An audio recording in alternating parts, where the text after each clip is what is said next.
কোনো অংশই সীমান্তের অরক্ষিত নেই। দ্বিতীয় হলো, আজকাল এই ডিজিটাল মডার্ন যুগে physical presence 100 each and every ইঞ্চে প্রয়োজন নেই।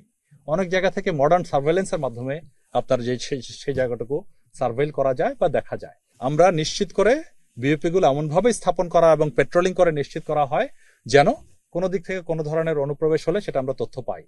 গতকাল যে 65 পরে আরো 10 জন, এই 75 জনকে যাদেরকে ফেরত পাঠিয়েছি আমরা, এটা ছিল পানিপথে, নৌকা করে আসছিল ওরা।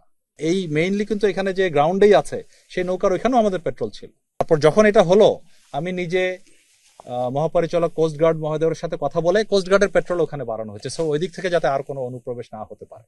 সো ওই যে অনেক রোহিঙ্গা ঢুকে গেছে, এটাও সত্য নয়। তো এটাও অতিরঞ্জিত বিষয়, যেটা আমি অনুরোধ করেছি, অতিরঞ্জিত কোনো বিষয় যেন চাউর না হয় সেটা আপনারা নিশ্চিত করবেন।